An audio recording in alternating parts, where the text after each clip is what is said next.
Assalamualaikum warahmatullahi wabarakatuh.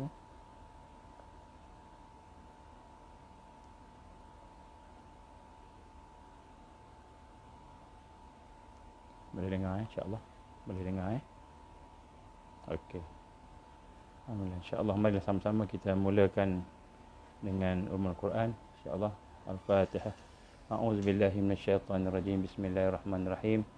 Alhamdulillahirabbil alamin, arrahmanirrahim, maliki yaumiddin. Iyyaka na'budu wa iyyaka nasta'in. Ihdinas siratal mustaqim. Siratal ladzina an'amta 'alaihim ghairil maghdubi 'alaihim waladdallin. Amin. A'udzubillahi samil alim minasyaitonir rajim. Bismillahirrahmanirrahim. Innal hamdalillah nahmaduhu wa nasta'inuhu wa nastahdihi wa nastaghfiruh wa na'udzu billahi min shururi anfusina wa min sayyiati a'malina. May yahdihillahu fala mudilla lahu wa may yudlil fala hadiya lahu. Asyhadu an la ilaha illallah wahdahu la syarika lah wa asyhadu anna Muhammadan abduhu wa rasuluh. Qala rabbi shrah li sadri wa yassir li amri wahlul 'uqdatam min lisani yafqahu qawli. Rabbi zidni ilman amma ba'd. Assalamualaikum warahmatullahi wabarakatuh.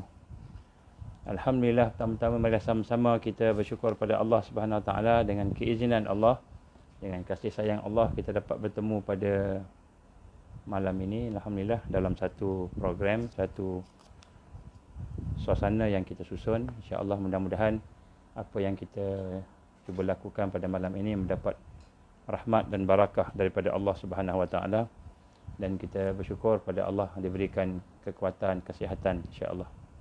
Saya nak mulakan dengan ayat Allah Subhanahu Wa Taala yang difirmankan dalam surah Al-Maidah ayat 54-56.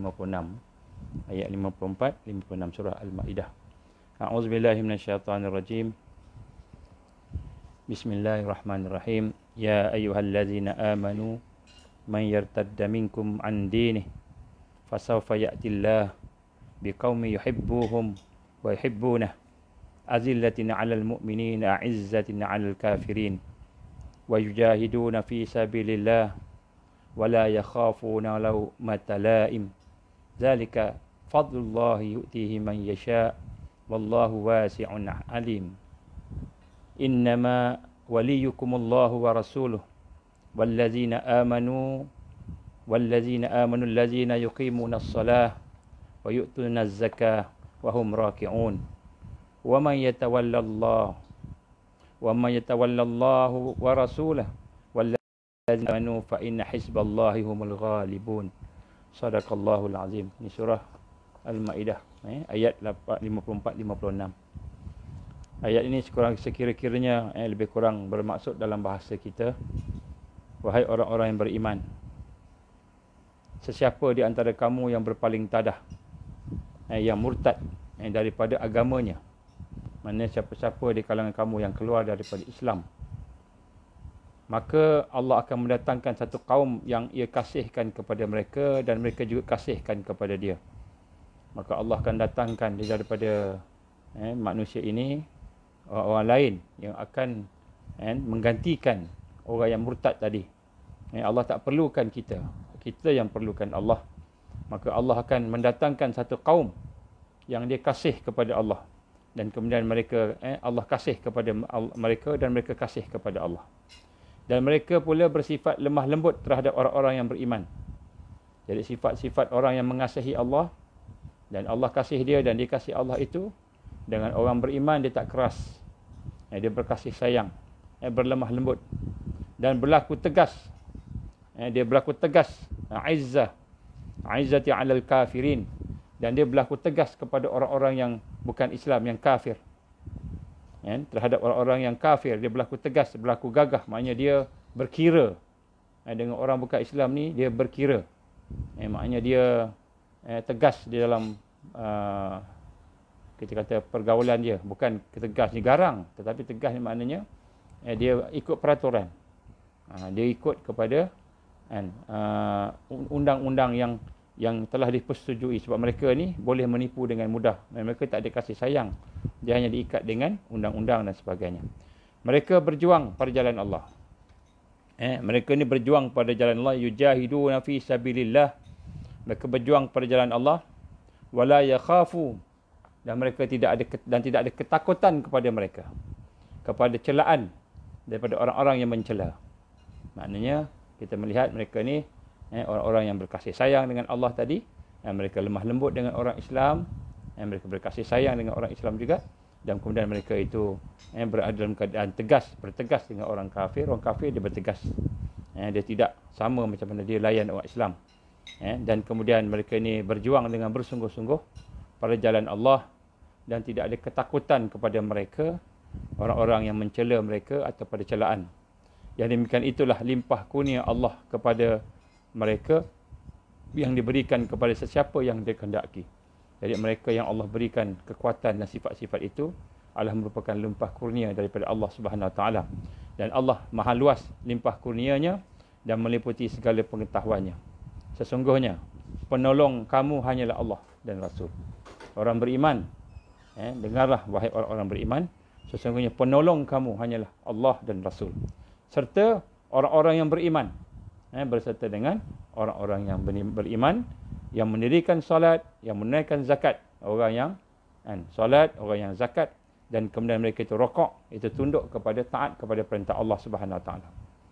Wa man yatawallallah wa man yatawallah wa rasulahu wa man yatawallah wa rasulahu wallazina amanu fa inna hizballahi humul ghalibun. Dan sesiapa yang menjadikan Allah dan Rasulnya sebagai penolongnya, sebagai orang-orang yang menjadikan Allah dan Rasul sebagai tempat dia berpegang, sebagai tempat dia untuk mendapatkan pertolongan, juga orang-orang yang beriman sebagai penolongnya, maka sesungguhnya mereka akan berjaya.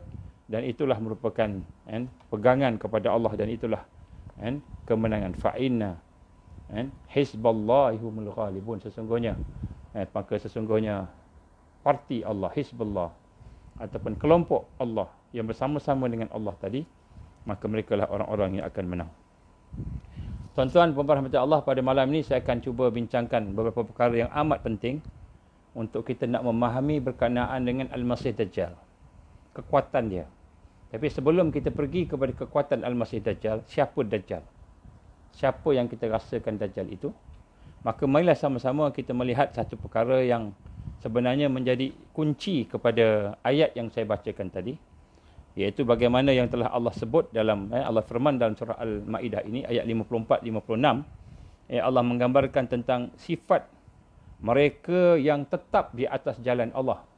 Maknanya apabila Dajjal datang, ujian-ujian besar datang, ujian-ujian besar datang, kita kata fitnah ad-dukhan, datangnya fitnah perpecahan, datangnya fitnah ad-duhaima, datangnya fitnah ahlas ataupun sarra, ahlas, sarra, duhaima, dajjal, dukhan, ataupun fitnah-fitnah yang lain, Ya'juj wa Ma'juj dan sebagainya.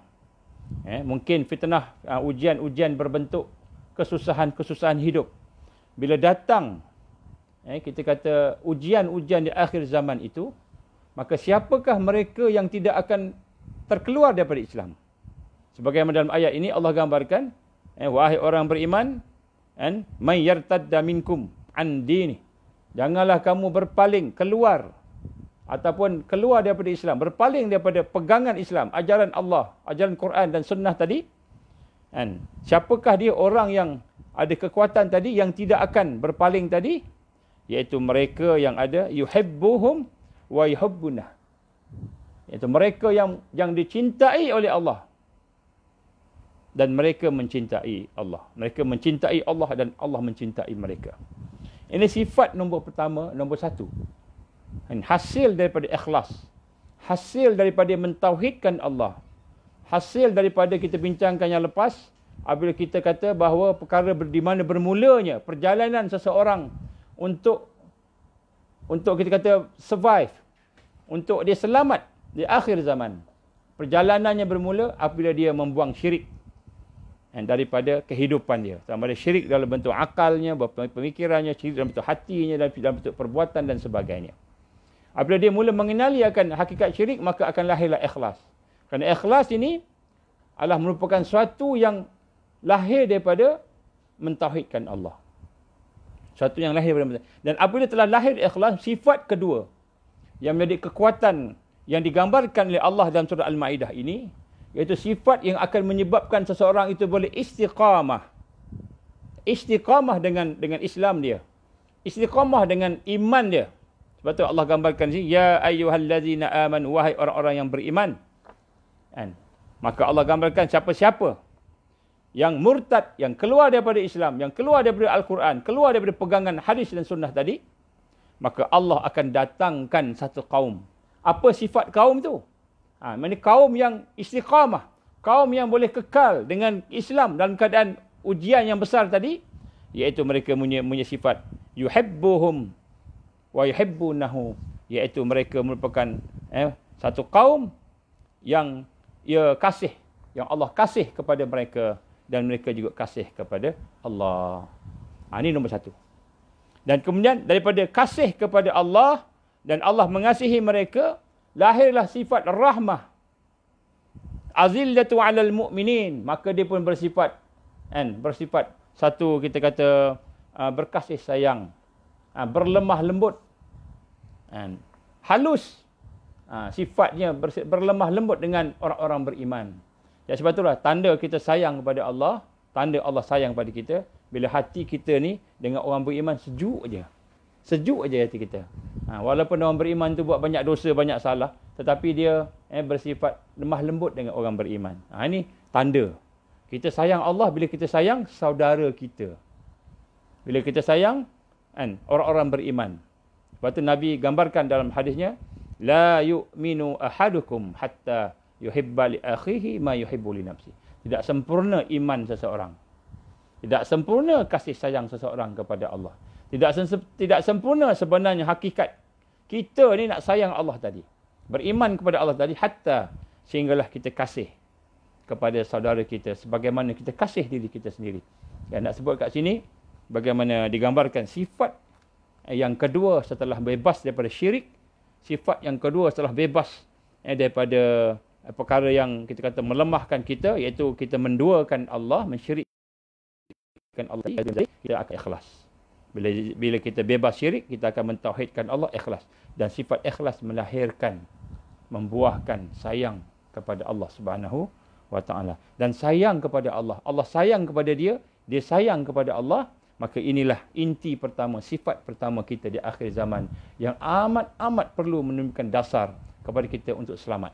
Dan daripada situlah akan lahir satu sikap kita berlemah lembut. Azillatina 'alal mu'minin, kita akan bersifat lemah lembut dengan orang beriman. Izzatina 'alal kafirin, kita merasa bertegas. Kita merasa kita ni kena dengan orang yang bukan beriman ni, tidak beriman ni, kita ada peraturan dia, ada adab, ada perkara yang kita jagalah.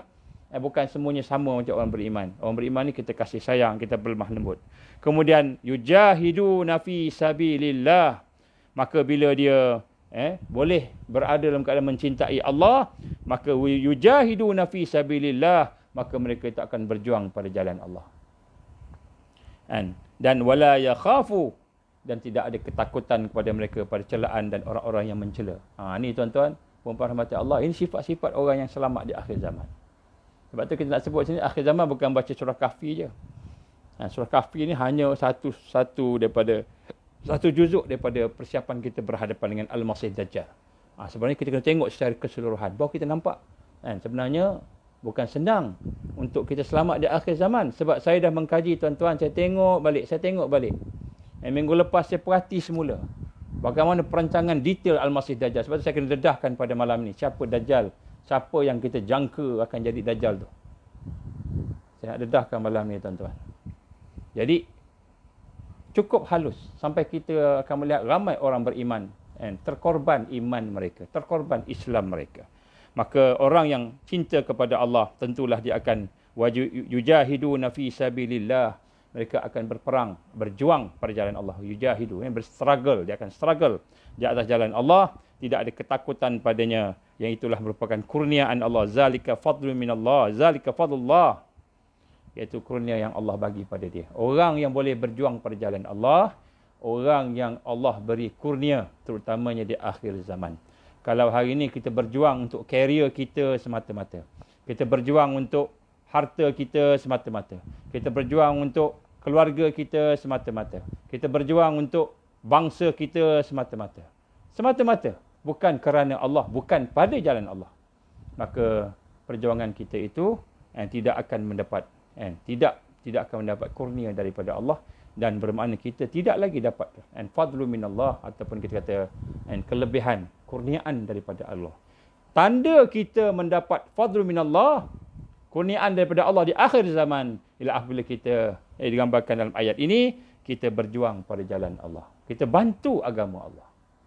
Kita bantu agama Allah. Sebab tu niat kita pada malam ini kita kena mulakan dengan satu niat bahawa, ya Allah, sekiranya aku hidup, maka jadikanlah kehidupan aku ini bersama dengan Islam dan perjuangan Islam. Dan sekiranya aku mati, ya Allah, mungkin besok kita mati, mungkin lepas ni kita mati, mungkin malam ni kita mati, mungkin minggu depan kita mati, tak tahu. Ya Allah, sekiranya aku mati, maka Engkau matikanlah aku di atas perjuangan Islam. Ini orang yang sayang Allah, orang yang cinta Allah, orang yang tidak akan keluar daripada Islam, yang tidak akan murtad daripada Islam. Ini digambarkan dalam surah Al-Ma'idah yang saya bacakan tadi, yang merupakan menjadi asas kepada perbincangan kita pada malam ini. Dan di sinilah kita lihat daripada apa yang kita gambarkan di sini, Allah menggambarkan bagaimana perjuangan itu akan membawa kepada kejayaan. Ini adalah merupakan janji Allah. Siapa yang berjuang pada jalan Allah, siapa yang membantu agama Allah, maka dia akan menang. Dia akan menang.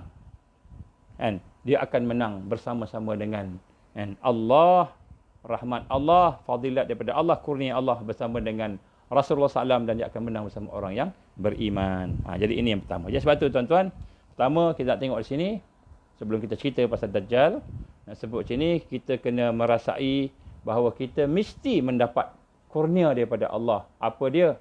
Kurnia daripada Allah itu ialah kita dicintai oleh Allah. Dan Allah mencintai kita, kita mencintai Allah Subhanahu wa taala. Baik. Yang pertama sekali tuan-tuan nak sebut kat sini bahagian ayat ini digambarkan yuhibbuhum wa yuhibbunahu tadi. Mereka dicintai oleh Allah dan Allah mencintai mereka. Ini sebagai asas kekuatan tarbiyah, kekuatan dakwah, kekuatan jihad. Semua kekuatan tadi berasas kepada cinta tadi. Maka di sinilah kita lihat bukan kita yang menemukan cinta ilahi. Bukan kita yang boleh nak dapatkan cinta, tetapi Allah yang akan menemukan kita dengan cinta dia.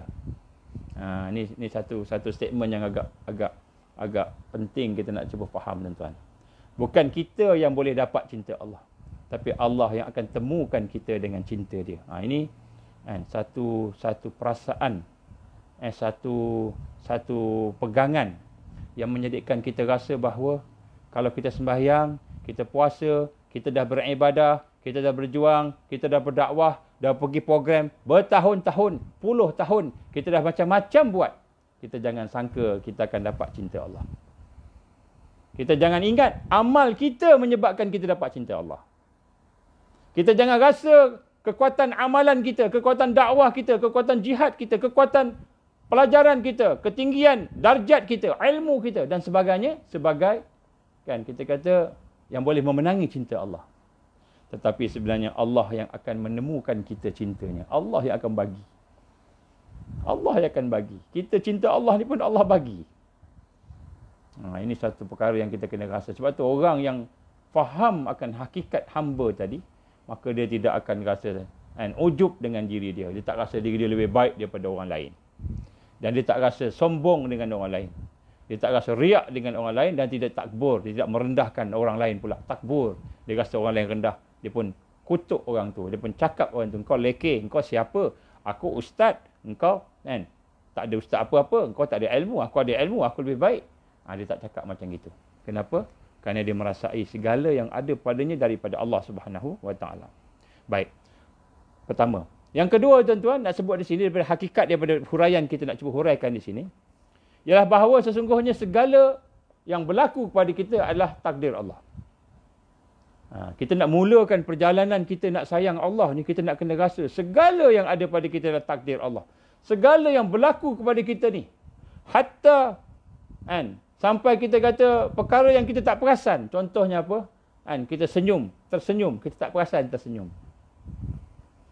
Tiba-tiba kita menggeliat, badan kita menggeliat, kita stretch badan kita, stresskan badan kita ni, stretch out, kita menggeliat pun kita tak perasan. Itu pun adalah merupakan satu yang ditentukan oleh takdir, qada. Kita tidak boleh dan kita tidak boleh melawan takdir Allah. Nombor satu, semua yang berlaku, yang kita perasan, yang kita tak perasan, yang besar, yang kecil, semua yang berlaku dalam hidup kita adalah takdir Allah. Yang kedua, kita nak kena tahu, nak faham bahawa kita tidak boleh melawan takdir Allah.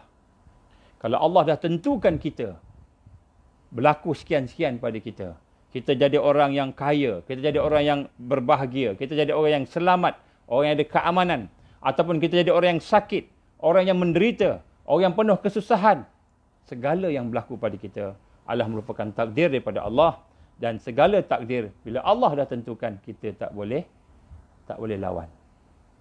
Allah dah tentukan. Kita boleh berusaha dengan izin Allah, kita boleh berusaha, kita boleh beramal, tetapi bila Allah dah tentukan, kita tidak boleh melawan. Ini kita nak satu perasaan. Kita nak rasa mula-mula bahawa kita ni milik Allah. Kita ni milik Allah Subhanahu Wa Taala. Ini satu perasaan yang perlu kita sentiasa perdalamkan. Dan apabila ia datang daripada Allah, oleh kerana kita tidak boleh melawan Allah. Bila sesuatu Allah datangkan pada kita, sama ada benda yang kita suka, yang kita seronok, benda yang kita rasa best, kita rasa inilah yang kita hajatkan, doa kita dimakbulkan, ataupun dapat nikmat-nikmat, ataupun Allah berikan kepada kita sesuatu yang kita tak suka, sesuatu masalah, ada masalah dalam hidup kita, ada masalah pada anak-anak kita, ada masalah pada keluarga kita, ada masalah pada keuangan, masalah kepada kesihatan kita, segala perkara yang berlaku kepadanya, maka kita nak terima sepenuhnya. Pasrah, menyerah sepenuhnya. Ini tanda kita sayang Allah. Ini tanda kita sayang Allah. Allah bagi kita terima. Sebagai seorang anak yang taat kepada mak ayah dia. Mak ayah dia suruh tidur. Dia tak nak tidur, nak tengok TV lagi. Tapi dia tidur. Dia kata, mak ayah dia jangan keluar hari ni. Jangan main, duduk rumah, study. Dia study. Walaupun dia tak suka. Contoh. Begitulah Allah Subhanahu Wa Taala. Bila kita tahu kita tidak boleh melawan takdir Allah. Bila Allah telah tetapkan kepada kita satu takdir. Mungkin kita seorang yang miskin. Mungkin kita seorang yang serba kekurangan. Mungkin banyak masalah. Mungkin kita seorang yang mendapat, kita kata, celaan daripada manusia. Manusia boikot kita. Maka kita terima takdir itu sepenuhnya. Maka sesuatu yang menimpa kita, dia boleh menjadi satu pahala dan barakah. Ataupun dia jadi satu yang malang dan merupakan satu azab. Di manakah dia menjadi barakah? Di manakah dia menjadi pahala? Apabila mukmin itu tidak mengeluh. Apabila seorang yang beriman, dia tahu yang dia nak kasih Allah, Allah kasih pada dia, maka dia tidak mengeluh dengan apa yang diberi oleh Allah. Subhanallah. Allah Maha Suci daripada kelemahan. Kalau ada kelemahan, ada kekurangan, ada penderitaan, kitalah yang punya sebabnya. Maka kita tidak mengeluh. Kita cuma kata, astaghfirullah, astaghfirullah. Ya Allah, sesungguhnya aku lemah, ya Allah. Engkau berikan aku kekurangan, Engkau berikan aku sakit, Engkau berikan aku miskin, Engkau berikan aku masalah. Maka ya Allah, tentulah aku yang menjadikan ataupun yang menjadi sebab kepada masalah-masalah itu. Ya Allah, ampunkan dosaku. Kita minta ampun. Kita tidak mengeluh. Maka hari ini, contohnya, kita nak tengok di sini, kita merasai nikmat dunia. Hari ini kita merasai nikmat dunia dan kita takut kehilangan dunia. Hari ini apa yang menjadi masalah orang beriman sekarang? Ini kita nak proses hati kita. Ialah kita merasa nikmat dunia. Kita rasa nikmat dunia lebih daripada nikmat berhubung dengan Allah. Nikmat kita boleh makan, boleh minum, boleh pergi enjoy, seronok. Nikmat kita untuk nak bersama-sama dengan keluarga, kawan-kawan. Nikmat kita di dunia ini, kita rasa lebih daripada kita rasa nikmat untuk nak sayang Allah. Lebih daripada rasa nikmat nak dekat dengan Allah. Sehingga akhirnya kita takut kehilangan dunia. Allah tarik dunia yang diberi pada kita, yang dia bagi pada kita. Allah tarik dunia tu. Maka ketika itu kita mengeluh. Kita kritik Allah, kita komen, kita kata kenapalah ya Allah, Kenapalah ya Allah, kita tanya pada Allah, kenapa ya Allah ambil anak aku, kenapa ya Allah aku sakit, kenapa aku dah bayar zakat, aku dah sembahyang, aku dah puasa, kenapa ya Allah, kita tanya pada Allah. Itu mengeluh. Kan? Maka di sinilah kita lihat hakikat hati yang jauh daripada Allah tadi. Kita lebih merasai nikmat dunia daripada nikmat berhubung kepada Allah, sehingga takut kita kehilangan dunia. Maka apabila kita takut kehilangan dunia, maka jadilah kita orang yang berpenyakit al-wahan ataupun al-wahnu, dan hubbud dunia wa karihatul maut. Cinta pada dunia, takut mati. Maknanya kita terputus daripada Allah. Ini kita tengok kenapa kritikal, kan? Allah mencintai kita, kita mencintai Allah. Sifat, dua sifat yang disebut tadi sebagai asas kepada seseorang supaya tidak keluar daripada Islam. Jadi kita hari ini, tuan-tuan puan-puan, macam mana nak istiqamah dengan Islam, kita kena proses hati kita, diri kita, supaya benar-benar tidak sampai kita mencintai selain daripada Allah, lebih daripada kita mencintai Allah Subhanahu Wa Taala. Maka seseorang itu boleh kehilangan sesuatu, dan tentulah ketika itu dia merasa nikmat, nikmat kehilangan tadi itu. Apabila kita hilang sesuatu nikmat, maka kita rasa nikmat tadi itu baru kita rasa. Kadang-kadang orang tak sedar nikmat. Bila Allah ambil, baru dia rasa. Maka ketika itu, dia takut kepada kehilangan, malahan dia fokus kepada kehilangan nikmat. Kita banyak tengok nikmat apa yang tak ada pada kita, berbanding yang maha memberi nikmat. Kita terlupa yang bagi kita nikmat tu Allah. Yang ambil daripada kita nikmat itu pun Allah juga. Kita terlupa. Kita nampak nikmat tu. Fokus kita pada dunia tadi. Fokus kita kepada keseronokan tadi. Fokus kita pada kesihatan tadi. Fokus kita kepada apa yang kita hajatkan. Tetapi kita terlupa yang kita hajatkan, yang kita dapat nikmat tadi itu daripada Allah. Dan Allah ambil. Kita terlupa Allah ambil. Yang kita rasa kehilangan nikmat. Kita tak terasa. Dan bagaimana Allah SWT pemberi nikmat tadi telah mengambil apa yang dia punya, Allah punya tadi. Maka di sinilah kita nak kena faham. Sekiranya kita faham akan hakikat ini, maka sesungguhnya Allah Subhanahu Wa Taala mengambil nikmat yang ada pada kita. Yakinlah wahai saudara-saudara, tuan-tuan puan-puan, Allah ambil nikmat daripada kita. Allah bagi sesuatu yang masalah sebagainya tadi, kesakitan sebagainya. Sebenarnya bagi orang beriman, orang yang sayang pada Allah, kenapa dia lebih sayang kepada Allah daripada nikmat yang dia dapat? Sebab dia yakin bila Allah ambil satu nikmat, Allah sayang pada dia, dia sayang pada Allah, maka tentulah Allah nak menggantikan dengan nikmat yang lebih baik. Dengan nikmat yang lebih baik, yang kita tak perasan. Kita ingat kita dah kehilangan. Contoh, bayangkan tuan-tuan, cuba bayangkan kat sini. Bayangkan Allah mengambil mata kita. Katakan Allah ambil mata kita. Allah ambil mata kita, buta. Katakanlah besok kita bangun-bangun tak boleh nampak, gelap. Kita buka mata, tiba-tiba gelap. Gelap gelita, padahal dah siang, dah tenang benderang. Dah buka lampu dalam ni. Maka tiba-tiba Allah ambil mata kita. Bayangkan kita tak ada mata. Bayangkan sekarang kita tak ada mata. Maka tentulah hidup kita menjadi susah. Hidup tanpa mata. Maka gelap gelita, tak ada cahaya masuk dalam saluran nerve ataupun saluran saraf kita, tak boleh nampak langsung, gelap gelita. Bayangkan tuan-tuan, Allah ambil mata kita.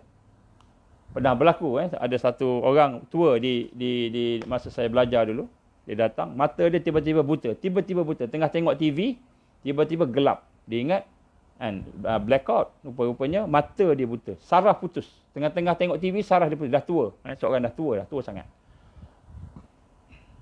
Bayangkan mata kita diambil oleh Allah. Macam mana hidup kita? Maka sudah tentu susah. Hidup tanpa mata, gelap gelita. Siang pun sama gelap, malam pun sama gelap. Tidak lagi nak boleh melihat keindahan-keindahan alam. Tak boleh dah nampak dah pokok, gunung, pergi mana-mana pun sama, gelap aja. Kita pergi melancong ke mana-mana pun sama. Pergi ke Korea, sama, gelap, tak nampak dah.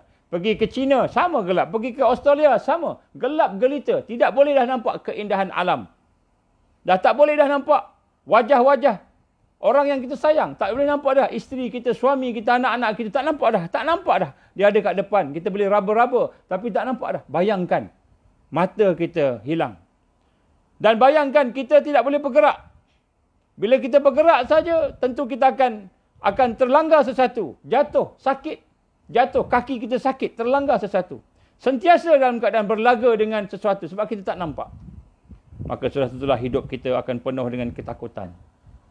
Kenapa ketakutan? Kita tak tahu apa yang datang. Macam kita tiba-tiba malam-malam gelap gelita, blackout, gelap gelita. Habis semua. Kita bimbang, kok ular datang, kita tak nampak. Rimau datang, pencuri datang. Dan siapa-siapa datang ke tempat kita, dan kita tak tahu. Kan? Bahaya yang akan datang. Orang yang dalam keadaan kegelapan tadi. Tentulah kita rasa kan, takut, ketakutan. Dalam keadaan bahaya yang boleh datang. Pada bila-bila masa sahaja. Cuba kita boleh bayangkan. Boleh bayangkan tak tuan-tuan? Saya tak boleh bayangkan. Tapi saya boleh rasai ketakutan tu. Sebab apa? Kan kita ni masih lagi ada penglihatan. Kita boleh tengok lagi, kita tak boleh bayang. Kan? Cuba kita bayangkan. Tetapi setelah kita tidak merasa nikmat boleh melihat tadi. Bila kita dah rasa nikmat, tidak ada dah nikmat boleh melihat tadi, barulah kita rasa nikmat melihat. Barulah kita akan menghargai setiap saat mata kita ni boleh melihat sesuatu. Boleh melihat sesuatu, kita rasa nikmat Allah. Setiap saat boleh melihat wajah anak-anak, wajah keluarga, boleh melihat alam sekitar, boleh melihat keindahan yang ada. Baru kita rasa nikmat. Bila Allah bagi semula mata tadi, kita rasa, wah sebenarnya kan, nak berjalan daripada katil kita menuju ke bilik air, daripada rumah kita menuju tempat kerja. Kita rasa nikmat sebab kita boleh nampak. Baru rasa nikmat tadi. Mata tadi. Tetapi kita lihat di sini, andainya tiba-tiba Allah sungguh-sungguh ambil mata kita.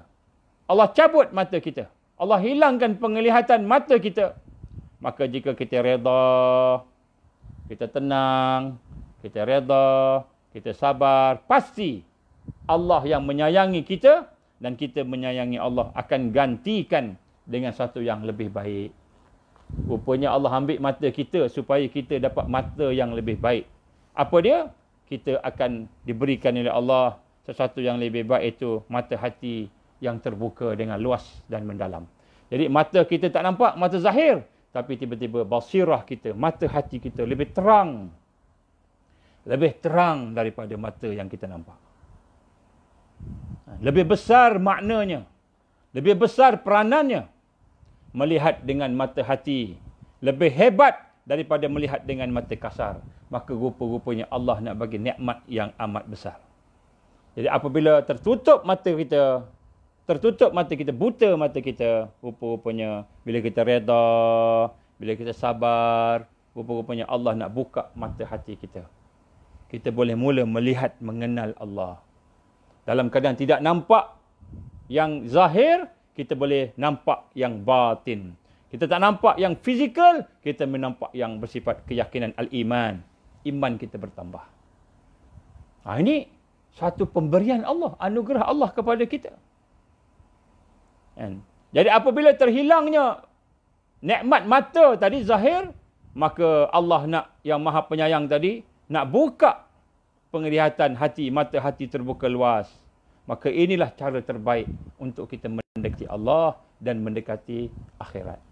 Selagi mata kita fizikal ini menjadi lebih besar, lebih kuat daripada mata hati, maka selagi itulah kita hanya nampak dunia semata-mata.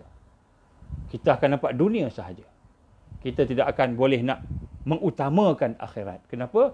Kita hanya melihat dengan mata kepala kita, mata zahir kita, bukan dengan mata hati kita. Ya, sebab itulah, walaupun Allah ambil mata kita tadi, zahir tadi, buta mata kita, tetapi rupa-rupanya Allah yang Maha Penyayang dan kita yang sayang pada Allah, dengan redha, dengan tenang, tiba-tiba hati kita boleh melihat alam yang ghaib, alam imaniyat, boleh mendekati Allah, mengenal Allah, mengenali akhirat, dan pada masa sama hati boleh melihat dunia. Saya pernah berjumpa dengan seorang yang buta matanya. Matanya buta. Syekh Abu Bakar Al-Awawidah. Matanya buta. Dia diseksa teruk dalam penjara Israel sehingga matanya buta. Tetapi Allah izin seolah-olahnya dia boleh melihat. Bila dia salam dengan kita, dia salam tangan kita tu, dia boleh sebut dah. Kamu ni tinggi sekian-sekian ya. Kamu ni berat sekian-sekian. Kamu ni gemuk, dia kata. Saya ingat lagi antara pertama kali bila kami salam-salam dengan dia. Kamu ni gemuk, dia kata. Overweight, dia kata. Dia boleh kata overweight. Padahal dia bawa pegang tangan kita. Bila dia bercakap dengan kita, dia boleh membayangkan isi hati kita. Dia boleh baca isi hati kita. Dia boleh memberi nasihat yang menyentuh hati kita. Allah buka pintu hati. Pintu hati menjadi, mata hati menjadi lebih cerah, lebih terang daripada yang sebelumnya. Jadi sebab itulah kita melihat sekarang ni, apabila Allah mengambil satu nikmat dalam kehidupan kita, orang beriman sayang pada Allah. Dia tidak mengeluh. Sebab dia tahu Allah pasti bagi sesuatu yang lebih besar daripada apa yang dia hilang. Inilah hakikat di akhir zaman. Kita mungkin akan kehilangan berbagai-bagai perkara dunia, tuan-tuan, puan-puan. Mungkin makanan kurang. Mungkin kita kata harta kita kurang, ekonomi jatuh, harta kurang. Mungkin kita akan sakit. Mungkin akan ada sebahagian daripada kita ditangkap oleh tentera-tentera Dajjal. Mungkin antara kita akan berhadapan dengan ad-dukhan, kepayahan, nak makan susah, nak minum susah, takut, mungkin ada ketakutan. Tetapi apabila Allah ambil sesuatu daripada dunia, apabila kita mendapat kasih sayang Allah, kita disayangi oleh Allah dan Allah kita sayang kepada Allah, maka pada ketika itu Allah SWT pasti akan memberikan kepada kita suatu ganti yang lebih baik daripada apa yang kita hilang daripada dunia. Seumpamanya mata tadi. Mata zahir habis, tetapi mata hati hidup, terbuka, bercahaya. Sebab itulah tuan-tuan, puan-puan, dan sebab sini, bukan kita yang akan menemukan cinta ilahi, tetapi Allah yang akan menemukan kita dengan cintanya. Allah akan menemukan kita dengan cinta dia. Allah yang akan bagi cinta pada kita. Allah sayang kat kita. Kemudian kita nak sayang pada Allah tu pun, Allah yang bagi. Maka sebab itulah macam mana nak latih diri kita, nak proses diri kita, terutama di akhir zaman ni, tuan-tuan. Antaranya ialah kita nak latih hati kita supaya boleh hidup dan boleh merasai. Sebab itulah dalam kuliah yang lepas, dalam perkongsian yang lepas, kita cerita berkenaan bagaimana nak menghidupkan hati. Antaranya buat semua yang wajib, tinggal semua yang haram, kemudian tambah dengan zikrullah. Dan zikir yang saya dah sebut tu, la ilaha illallah, la ilaha illallah. Kita dah sebut dah zikir itu. Maka adakah tuan-tuan dah buat sebagaimana yang kita cadangkan? Kalau tuan-tuan tak buat, minta maaf sebab tuan-tuan, natijahnya hati kita keras, hati kita tak kuat walaupun kita beramal. Sebab apa? Kita sembahyang 5 minit je, 10 minit. Lepas tu kita hidup kat luar sembahyang berapa minit? Berjam-jam. Berjam-jam. Jadi maknanya panjang masanya. Jadi sebab itulah tuan-tuan, kita lihat zikrullah ni kena berlaku sepanjang masa, sepanjang saat. Maka kita kena latih hati kita sensitif nak rasa cinta Allah. Macam mana? Allah cinta kepada kita, Allah bagi kita makan. Bila kita makan tu, bila kita boleh makan, boleh minum, hilang dahaga. Bila kita lapar kan? Mungkin tengah hari sebelum makan, tengah hari kita lapar, malam, petang kita lapar. Bila rasa lapar, bila kita makan, kita nak rasa cinta Allah, sayang Allah pada kita. Allah bagi aku makan. Nak rasa, tengok makanan tu, nak rasa ni sayang Allah bagi aku makan. Apabila kita dahaga, kita rasa tekak, kita kering, dahaga, nak minum, malam-malam bangun, dahaga. Bila tengok air tu, kita nak rasa ini sayang Allah pada aku. Allah bagi aku air, hilang dahaga aku. Nak latih macam itu. Kemudian cinta Allah kepada kita. Dia memelihara dan membesarkan kita. Allah memelihara kita. Allah memelihara kita. Daripada kemalangan, daripada kita kata kesakitan, Allah pelihara kita. Kita nak rasa cinta Allah pada kita, Allah jaga kita, Allah pelihara kita, Allah besarkan kita. Cinta Allah pada kita, sayang Allah pada kita, Allah menghapuskan semua yang ada dalam diri kita yang tidak terikat dengannya. Kita boleh berzikir pada dia. Kita boleh bersolat, kita boleh beramal. Kita boleh meninggalkan perkara-perkara maksiat. Boleh meninggalkan perkara mungkar. Kita nak rasa itu sayang Allah pada kita. Kita nak rasa sayang Allah. Allah sayang pada aku sebab tu aku boleh tinggalkan maksiat. Allah sayang pada aku sebab tu aku boleh solat. Allah sayang kepada aku boleh baca Quran. Nak rasa Allah sayang. Nak rasa Allah sayang. Segala yang kita lakukan tu semua tanda Allah sayang. Sebab tu Allah yang menemukan kita dengan cinta dia. Allah yang menemukan kita dengan cinta dia. Bukan kita yang nemu cintai Allah. Tak. Allah yang tunjukkan segala perkara yang berlaku dalam hidup kita. Semua itu tanda sayang Allah pada kita. Maka setiap kali kita melihat sesuatu yang berlaku pada kita, sama ada yang kita suka atau yang kita tidak suka, maka itu adalah cinta Allah. Orang yang beriman dia rasa macam itu. Jadi di akhir zaman ni kita nak kena latih hati kita supaya boleh merasai kasih sayang begitu dengan Allah. Sehingga menyebabkan setiap saat kita bersyukur pada Allah. Setiap saat kita sabar dengan ujian Allah. Sebab kita tahu ujian itu akan diganti dengan sesuatu yang lebih baik. Allah akan bagi sesuatu yang lebih baik. Kita tahu itu. Maka kita pun boleh bersabar. Allah bagi kita satu ujian yang besar. Mungkin kita dibuang kerja. Mungkin kita muflis. Mungkin bisnes kita tak jadi-jadi. Mungkin kita tak ada makanan. Mungkin kita ada masalah anak-anak. Tapi kita nak rasa ujian-ujian itu tanda Allah sayang pada kita. Maka kita boleh sabar. Kita tahu ujian itu akan digantikan dengan sesuatu yang lebih baik. Kalau tidak pun sekarang, Allah akan bagi. Allah janji akan bagi. Maknanya di akhirat nanti ada ganjaran yang lebih besar. Ada ganjaran yang lebih besar. Ada barakah yang lebih besar. Rahmat yang lebih besar daripada ujian yang kita hadapi itu. Ini mereka yang merasai bagaimana Allah menunjukkan cintanya, kasihnya kepada kita. Maka setiap sesuatu yang berlaku kepada kita, kita terus boleh hubungkan dengan kasih sayang Allah. Kasih sayang Allah. Maka kita Alhamdulillah, Alhamdulillah, Alhamdulillah. Maka kita Subhanallah. Maka kita rasa apa? Kita rasa diri kita ni dalam keadaan yang sentiasa berkepada Allah Subhanahu Wa Taala. Pun sentiasa dalam keadaan kita merasakan bahawa sesungguhnya apa yang bagi kita itu ada hikmah yang besar. Dan di sinilah sebenarnya kekuatan untuk kita berhadapan dengan fitnah akhir zaman. Ini kekuatan. Ini kekuatan kita. Sebab bila Dajjal datang, mehnahnya banyak, tuan-tuan. Saya nak sebut kat sini, COVID-19 ni dia akan berkembang. Hidup kita makin susah, ekonomi makin susah. Sebab sebelum Dajjal keluar, akan kemuncak. Kita menuju kemuncak ujian. Kemuncak kesusahan. Maka ketika kita berhadapan dengan kesusahan tu, apa yang akan menjadi kita kata pegangan kita pada masa itu? Kita sanggup berhadapan dengan kesusahan. Kita sanggup berhadapan dengan kehilangan nikmat yang ada tadi kerana sayang pada Allah. Kerana sayang pada Allah. Bila sayang pada Allah Subhanahu Wa Taala pada masa itulah benda itu memujuk kita.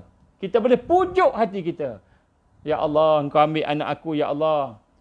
Ya Allah, Engkau ambil harta aku, ya Allah. Ya Allah, aku tak ada makanan, ya Allah. Dulu makanan bertambah, kita kata banyak keliling rumah makanan. Tapi apabila Allah ambil makanan, Allah ambil air, Allah ambil kita punya kesenangan, Allah ambil kita punya harta, Allah uji dengan kena tangkap, kena penjara pula. Dajjal datang, tentera datang, penjara pula orang beriman ni.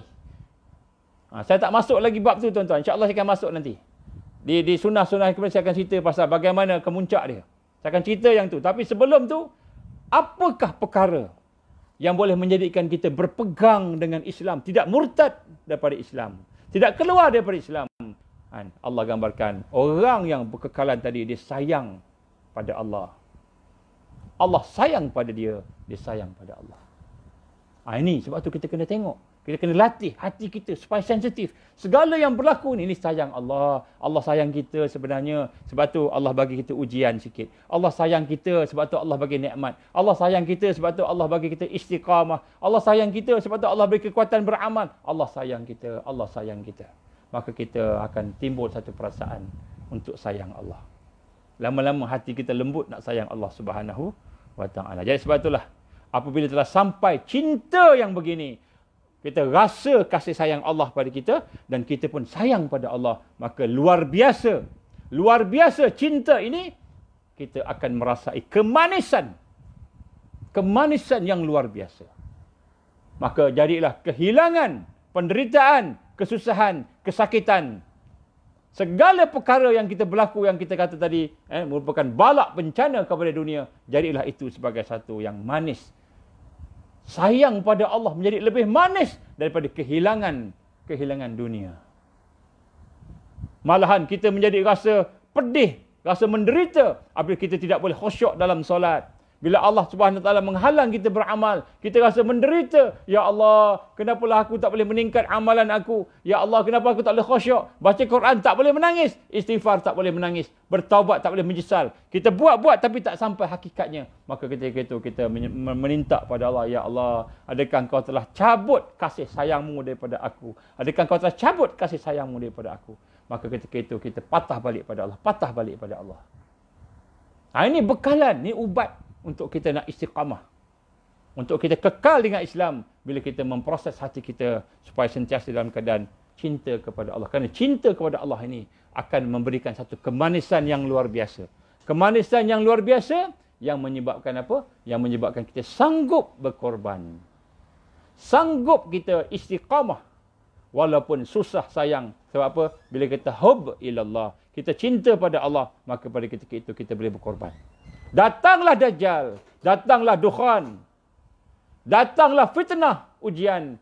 Dan biiznillah, dengan izin Allah, barakah sayang kita pada Allah, Allah sayang pada kita, kita boleh sabar, kita boleh tahan.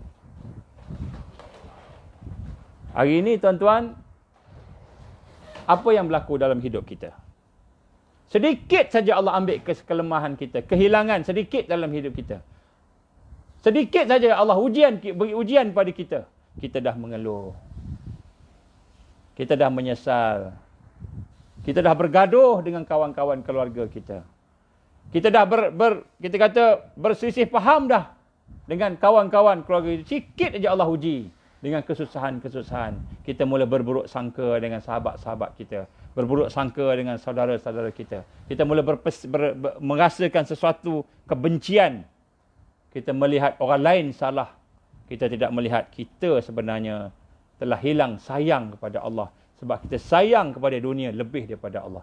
Bila kita sayang dunia lebih daripada Allah, maka pada ketika itu Allah cabut perasaan nikmat kasih sayang kepada sesama insan, kepada sesama mukmin. Bagaimana dalam ayat tadi, orang-orang yang dicintai oleh Allah dan mereka mencintai Allah, maka mereka juga berlemah lembut, berkasih sayang dengan orang-orang yang beriman. Tuan-tuan rahmati Allah Ta'ala, tengok. Kalau kita tak boleh sayang saudara kita, tiba-tiba kita sayang orang bukan Islam lebih. Orang yang mensyirikkan Allah lebih. Maka kita kena tengok iman kita di mana. Ini kita boleh muhasabah. Maka tuan-tuan rahmati Allah Ta'ala, inilah yang digambarkan dengan bahasa cinta, bahasa sayang kepada Allah tadi adalah merupakan bahasa yang lahir daripada ketulusan kita dalam hidup. Dan cinta kepada Allah ini dilihat dengan hati, didengar dengan hati, dan dirasai dengan hati. Jadi cinta pada Allah bukan pada lidah, bukan pada mata. Sebab mata ni ada pada kita tanda Allah sayang kita. Lidah kita boleh bercakap tanda Allah sayang kita. Tapi cinta kepada Allah, bahasanya adalah bahasa hati. Hati yang boleh melihat cinta itu, yang boleh mendengar cinta itu.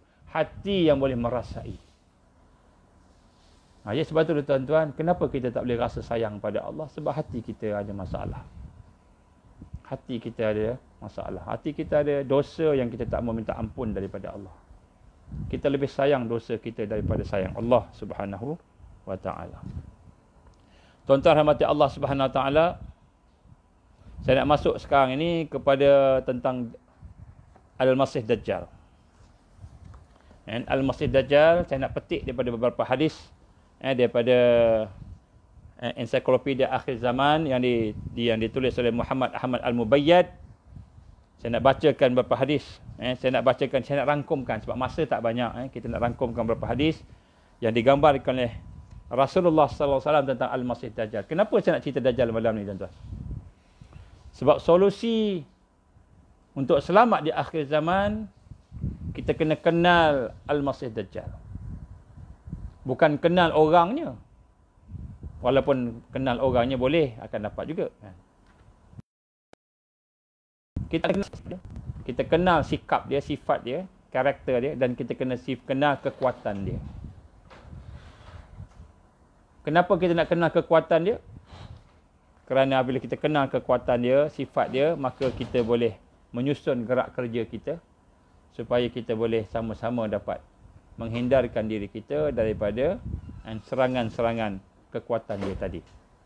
Baik, saya nak ulang balik apa yang saya pernah baca kepada tuan-tuan sebelum ini berkenaan dengan ciri-ciri, tanda-tanda kemunculan Dajjal, tapi saya akan tengok ciri-ciri saja. Yang pertama saya nak kenalkan siapa Dajjal ni tuan-tuan.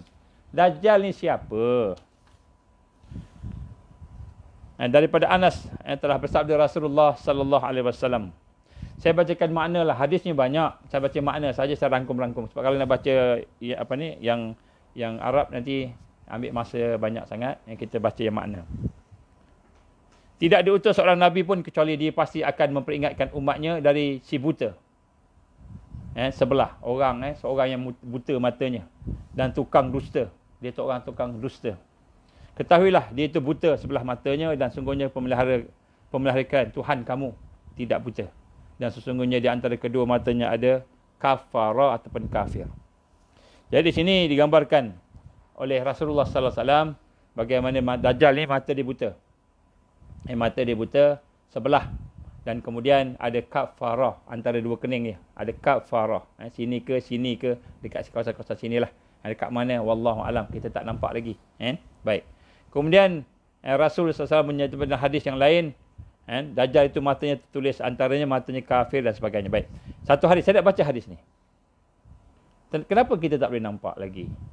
Antaranya, an Huzaifah radhiyallahu anhu, qala Rasulullah sallallahu alaihi wasallam, wa inna ad-dajjal mamsuhul ain 'alaiha zafaratun ghalidhah. Jadi digambarkan oleh Rasulullah SAW, sesungguhnya Dajjal itu, saya baca makna lah, panjang hadis ni. Sesungguhnya Dajjal itu terhapus matanya, padanya ada kulit selaput mata yang kasar. Maknanya lepas tu dia ada mata sebelah buta, sebelah buta, sebelah lagi dia kasar, tertutup. Kemudian ada tulisan kafara, kafir. Maka setiap mukmin. Kenapa hadis ni penting tuan-tuan? Digambarkan oleh Rasulullah SAW, ni hadis yang diriwayatkan oleh Imam Muslim. Apa kata Rasulullah SAW? Kan? Yaqra'uhu kullu mu'min. Akan dapat dibaca pada seluruh mukmin orang beriman. Iaitu tentang kafara tadi. Tanda kafara di dahi dia. Maka di sinilah digambarkan kepada kita, orang yang beriman boleh baca, boleh nampak, walaupun dia ni orang yang buta huruf. Buta huruf pun dia boleh nampak. Jadi kita akan nampak. Jadi tuan-tuan, sebab tu kita kena tarbiyah iman kita, bersihkan hati kita. Kenapa? Orang beriman akan nampak. Ada setengah-setengah ulama menggambarkan ini hanyalah merupakan disebut sebagai apa dipanggil maknawi saja, kita tersirat saja. Tetapi jumhurnya menggambarkan memang nampak sungguh. Memang nampak sungguh. Tapi dalam nampak ni, untuk lebih selamat, maka yang dimasukkan nampak ini adalah orang beriman. Orang beriman nampak. Orang yang hatinya bersih. Mungkin sekarang ni hati kita tak bersih tuan-tuan, tak nampak. Tak nampak. Sebab kekuatan Dajjal ni salah satunya dia boleh berubah-ubah muka dia. Berubah-ubah watak dia. Setiap zaman lain wajah dia. Dia boleh berubah-ubah. Ini antara satu ilmu yang ada pada dia, yang digambarkan oleh sebagian ulama yang mengkaji. Ya, sebab itu saya nak sebut kat sini tuan-tuan rahmati Allah SWT, tentang beberapa perkara yang berlaku dalam hadis-hadis Rasul menggambarkan tentang Dajjal ini. Saya cuba rangkumkan dia. Baik, antaranya saya nak sebut sini. Ni hadis Ahmad, ni semua hadis sahih. Hadis sahih. Saya baca ni semua hadis-hadis sahih. Okay. Apa kata Rasul sallallahu alaihi wasallam salah satu hadis? Annahu zakara ad-dajjal 'indah. Faqala 'ainuhu qatra'ul kazzujajah. Ini kama Rasulullah SAW daripada Imam Ahmad di Musnad. Dia kata apa? Bahawasanya Rasul SAW Nabi menyebut tentang Dajjal. Ubay bin Ka'ab menyatakan bahawa Rasul SAW telah menyebut tentang Al-Masih Dajjal dekat dengan dia. Maka apa kata Rasulullah SAW? Matanya hijau seperti potongan kaca. Matanya hijau seperti potongan kaca. Matanya hijau seperti potongan kaca. Ambil tulis. Nombor 1, matanya hijau atau biru kehijau-hijauan. Biru kehijau-hijauan. Saya akan sebut ciri-ciri ni tuan-tuan. Nanti tuan-tuan tulis, kan? Lepas tu tuan-tuan cuba fikir siapa. Dia dah ada dah ni tuan-tuan. Dah ada dah. Dekat dunia ni dia dah ada dah. Jumhur ulama yang mengkaji, walaupun kita tak jumpa lagi manusia yang sebelah matanya buta, ada tulis kafarah, di dahinya belum lagi, kita akan jumpa nanti. Tapi sekarang ni dia dah ada. Dan pandangan ini bukan hanya pandangan ulama-ulama yang mengkaji umat Islam, juga pandangan para rahib pendeta-pendeta Nasara dan juga ahli kitab daripada Yahudi. Orang Yahudi ni ada yang memang dia mencari siapa dia dipanggil Messiah, Al-Masih. Dia panggil Malik Messiah. Siapa dia Malik Messiah ni tuan-tuan? Dia mencari. Saya mengikuti dia punya lecture dia punya kuliah dia. Tak semua kuliah lah. Saya pick up lah. Ada beberapa kuliah-kuliah yang saya ambil tu. Dalam bahasa Inggeris. Kuliahnya dalam bahasa Inggeris. Dalam bahasa Hebrew saya tak faham. Dalam bahasa Inggeris. Bahasa Hebrew saya tak boleh. Tapi boleh bahasa Inggeris saya tengok. Dia punya ceramah-ceramah. Petikan-petikan ceramah. Saya scan. Kan kita minta lah pada Allah petunjuk. Kemudian kita scan. Dapat tuan-tuan. Memang mereka mencari. Contoh saya sebut kat sini. Apa maksud Al-Masih pada mereka? Messiah. Apa maksud Al-Masih? Makna Al-Masih makna yang ditabalkan. Yang anointment dipanggil. Yang ditabalkan. Yang disapu dengan minyak. Disapu dengan minyak. Maknanya ditabalkan dengan cara disapu dengan minyak. Maknanya seperti raja-raja lah. Maknanya pada mereka Al-Masih Dajjal ni mesti keturunan raja. Ni mesti keturunan raja. Dia bukan orang biasa. Dia bukan orang biasa-biasa ni. Tak ada keturunan raja, dia mesti ada keturunan raja. Macam kita, kan, orang-orang yang hebat-hebat, pemimpin kata Nabi, yang pemimpin hebat ialah Quraisy, ada keturunan Quraisy. Contohnya Muhammad bin Abdullah Al-Mahdiyin, dia adalah keturunan Rasulullah SAW, keturunan Quraisy. Dia mesti ada keturunan yang baik-baik. Jadi Al-Masih Dajjal juga ada keturunan dia. Dan keturunan dia mesti sangkut paut dengan Bani Israel, dia kata. Dan kemudian mesti sangkut paut dengan raja. Dia bukan orang biasa. Jadi tuan-tuan nak cari Dajjal, cari raja. Atau keturunan raja. Sebab tu yang boleh jadi Dajjal ni raja je. Baik. Kemudian yang kedua, yang pertama tadi ialah matanya hijau. Biru kehijau-hijauan. Ini saya sebut. Nanti tuan-tuan boleh tengok. Biru kehijau-hijauan. Kemudian selepas itu, warna kulitnya, kata Rasul sallallahu alaihi wasallam, ini satu hadis diriwayatkan oleh Imam Ahmad. Hadis ini panjang daripada Ibnu Abbas tentang kisah Isra. Maka Rasul sallallahu alaihi wasallam telah bersabda, beliau Nabi sallallahu alaihi wasallam telah melihat Dajjal.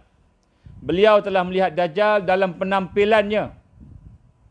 Maknanya dia menimbat Dajjal dalam penampilan aslinya. Maka dia nampak Dajjal dalam penampilan asal. Sebab dia boleh menyerupai. Jadi ketika hadis Tamim Ad-Dari ni hadis yang sahih panjang, hadis Al-Jassasah, maka dia menceritakan tentang Dajjal yang dijumpa di pulau. Di pulau tu yang kita pernah baca hadis ini sebelum ini. Maka dia kata, Dajjal itu badannya besar, kemudian terikat, kemudian dia kata perwatakan dia menakutkan, tapi tak sebut pasal mata buta, tak sebut pasal ada kafarah dekat dia punya dahi, tak sebut. Kenapa? Sebab pada masa itu, kan, mungkin dia menyerupai orang lain Dajjal ni. Baik. Jadi kata Rasul sallallahu alaihi wasallam dalam hadis sahih ini, dia kata apa? Aku melihat Dajjal dalam penampilan asal dengan mata kepala aku sendiri, bukan melihat dalam mimpi. Maksudnya Rasul nampak dengan mata dia. Allah bagi satu penampakan. Dan Nabi juga telah bertemu dengan Isa, Musa dan Ibrahim. Maksudnya ketika malam Isra' Mi'raj tu, salah seorang yang Rasulullah jumpa ialah Dajjal. Dalam hadis ni lah. Selain daripada Nabi Isa, Musa, Ibrahim, alaihissalatu wassalam. Dan kemudian bila ditanya oleh sahabat, ya Rasulullah, macam mana rupa Dajjal? Rupa Dajjal macam mana? Ini penampilan asal. Maksudnya Rasulullah nampak Dajjal. Dalam riwayat ini Rasulullah nampak Dajjal ketika malam Isra Mi'raj. Maka kata Rasul sallallahu alaihi wasallam, sangat putih sekali. Dia orang kulit putih sekali. Maknanya dalam satu hadis lain putih kemerah-merahan, putih. Dia bukan orang Melayu yang macam kita ni gelap. Macam kita ni sawo matang, kuning, dia putih. Kata Rasul sallallahu alaihi wasallam, maka Dajjal ini adalah sangat putih sekali. Jadi orang putih tuan-tuan. Dajjal ni orang putih, dia bukan orang kulit hitam. Ini sebut Rasul sallallahu alaihi wasallam sini. Maka Hasan berkata, beliau bersabda, aku melihat sebagaimana seorang lelaki bertubuh besar, tubuh dia besar. Ini nak sebut bentuk asli dia, bentuk asal dia. Tubuh dia besar, sangat putih dan putih. Orang putih lah. Orang putih, orang boleh. Orang Indonesia itu orang boleh. Orang putih. Salah satu daripada dua matanya melotot, menonjol keluar. Matanya terkeluar. Seolah-olah bintang yang bercahaya. Matanya terkeluar, bersinar. Seolah rambutnya, kepalanya di dahan pohon. Rambutnya besar, macam pohon. Ini salah satu hadis. Jadi, daripada sini sangat putih, kata Rasul sallallahu alaihi wasallam. Jadi, dia orang putih. Dia bukan orang Melayu. Dia bukan orang India. Kalau contohnya Sai Baba tu, orang India. Macam Dajjal, Sai Baba. Tapi dia bukan Dajjal yang sebenar. Kata Rasul dalam bentuk asli dia, dia berwarna putih. Jadi warna kulitnya, saya cuba ringkaskan. Warna kulitnya ialah bersih bersinar. Bersih bersinar. Kenapa bersih bersinar tuan-tuan? Sebab dia raja. Dia raja. Nabi nak gambarkan, dia bukan orang lekeh-lekeh ni. Bukan orang tepi jalan. Bukan orang tak mandi. Macam orang Arab, putih, tak mandi. Dia orang yang mandi. Orang yang mandi. Orang yang bersih. Mungkin pakai kupu putih. Muka ni makin putih lagi. Mungkin. Wallahualam. Baik. Wajahnya bersih, bersinar. Bersih, bersinar. Orang nampak tertarik. Bermaksud putih dengan sedikit dicampur dengan kemerahan. Maknanya putih kemerah-merahan. Kemudian pada sejumlah hadis yang lain diisyaratkan warna kulitnya sangat putih. Maka hadis yang lain sangat putih. Warna merah ni boleh jadi kerana sangat putih, maka dia nampak kemerah-merahan. Baik, kemudian kita dah tahu tadi yang pertama matanya biru, kehijau-hijauan ataupun hijau. Tuan-tuan tulis ni, catat ni. Nanti saya nak kenalkan tuan tengok siapa orang ni. Baik, yang kedua putih kemerah-merahan. Kemudian dalam satu hadis daripada Abu Qilabah, dari seorang sahabat Rasulullah SAW, Nabi telah bersabda, siapa cakap ni? Sesungguhnya sesudah kamu ada tukang dusta yang penyesat. Jadi dia kata Dajjal ni tukang dusta. Dia ni menipu. Tapi menipu dia orang tak tahu dia menipu. Terror dia menipu. Orang tak tahu dia menipu. Selagi menyesat, dan dia menyesat bukan tipu saja. Menyesatkan. Tipu dia bukan tipu untuk kepentingan dia. Tetapi kepentingan menyesatkan orang. Itu tipu dia. Kalau kita tipu untuk kita, katakan tipu untuk supaya keluarga kita dapat duit contohnya, tapi ini tipu untuk menyesatkan. Itu tipu dia tu. Dia bukan untuk tipu untuk kepentingan dia. Tipu, dusta dan menyesatkan. Dan sungguh kepalanya sesudahnya tukang dusta itu kerinting. Dia kata, Nabi sebut rambutnya kerinting 3 kali Nabi sebut. Jadi jangan cari orang rambut lurus tu. Rambutnya kerinting. Rasul sebut 3 kali. Ini hadis riwayat Imam Ahmad dalam Musnad. Baik, jadi kita sebut sini, dalam hadis tadi, kita dapat beberapa watak. Dajjal ni, watak Dajjal ni kita boleh nampak. Yang pertama saya sebut tadi, kita baca yang ikut susunan sini lah. Yang pertama dari sudut warna kulit. Warna kulitnya keputihan. Putih kemerahan. Putih kemerahan. Catat. Yang kedua, kita sebut tadi tubuh badannya besar. Rasul kata apa? Lelaki bertubuh besar. Maknanya badan dia tinggi besar. Dia bukan badan ketot-ketot macam orang Malaysia, orang Indonesia yang ketot-ketot lah. Yang besar dia juga kan. Yang ketot-ketot bukan. Dia badan dia besar. Baik. Kemudian, matanya hijau. Seperti potongan kaca. Matanya hijau seperti potongan kaca. Mata hijau ni saya jumpa dah tuan-tuan. Orang mata hijau, mata biru ni saya jumpa dah. Jadi orang mata hijau, mata biru memang macam potongan kaca. Tuan-tuan tengoklah, nanti saya akan tunjuk, nanti tuan-tuan akan tengok, cari. Kemudian tingginya, walaupun badannya besar, tetapi berperwatakan rendah. Walaupun badannya besar, tapi komparatifnya dia berperwatakan macam orang gemuk situ, besar. Tapi dia masih lagi perwatakannya rendah. Maka dalam hadis yang lain, apabila dia berjalan, betisnya renggang. Betisnya renggang, kakinya tu macam mungkin cedera agaknya. Cedera, contoh, dia banyak main polo. Contoh. Banyak main polo berkuda tadi. Jadi kakinya renggang. Kalau dia banyak main polo kuda, kakinya dia renggang. Dia jalan dia tak boleh jalan tak boleh jalan dengan kaki yang tegak itu. Kaki yang kita kata rapat, yang renggang. Kenapa? Salah satu contoh, mungkin dia banyak main polo berkuda. Kita pakai baju polo kan. Baik, kaki betisnya renggang dan maksudnya dia cacat dalam berjalan. Dia ada bongkok, dia ada mengiring, badan dia ada macam bongkok sikit, mengiring sikit. Jadi dia tidaklah orang yang tegap jalannya macam model. Model nak tunjuk pakai baju tu kan berjalan tegak aja kan. Bukan macam itulah. Okey, tubuhnya berisi. Maknanya tubuhnya fit. Tough. Penuh, gemuk dan berdaging. Maknanya dia bukan jenis boyot-boyot ni, bukan. Jenis orang tough lah, berdaging. Dadanya bidang dan berisi. Dadanya bidang. Dia bukan jenis orang macam itu, bongkok-bongkok. Dadanya bidang. Dan berdasarkan daripada ciri ini, Tamim Ad-Dari menggambarkan perwatakan Dajjal bahawa dia adalah manusia yang paling besar tubuhnya dan adalah sangat gemuk. Dia besar badan dan gemuk. Ini semua tubuh badan orang putih, tuan-tuan. Besar, gemuk. Tubuh badan orang putih. Jadi, tuan-tuan, siapa dia? Nanti kita tengok. Wajahnya sangat buruk. Jadi, digambar kat sini wajahnya sangat buruk seperti mata cacat sebagainya sebut tadilah. Tapi benda ni orang lain tak nampak. Yang orang ini, orang beriman nampak. Kata hadis tadi. Orang beriman semua nampak. Kenal. Orang beriman semua kenal nampak. Baik. Apa lagi ciri-ciri dia, tuan-tuan? Baik. Bila kita tengok tanda kemunculan dia pula. Tanda kemunculan dia. Dia akan muncul sebagai pemimpin. Maknanya dia ni pemimpin. Dia bukan orang biasa. Sebagai pemimpin. Dia akan memimpin tentera. Dia akan memimpin politik. Dia akan memimpin agama. Maknanya dia pemimpin. Dia bukan orang biasa.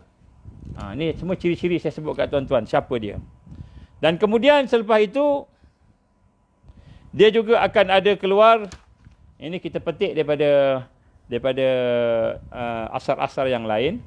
Dan juga contohnya daripada hadis panjang. Hadis ni daripada Abu Hurairah, daripada Sahih Muslim, dalam kitab Al-Fitan, wasyarah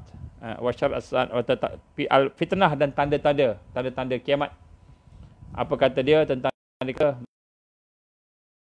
Dengan 70,000 orang Bani Ishaq yang memerangi orang Islam. Dia akan bersama dengan, maknanya dia akan jadi pemimpin. Jadi bila disebut Bani Ishaq ini, mereka adalah antaranya terdiri daripada orang-orang yang disebut sekarang ni seperti Zionis lah, seperti orang Yahudi ni kan.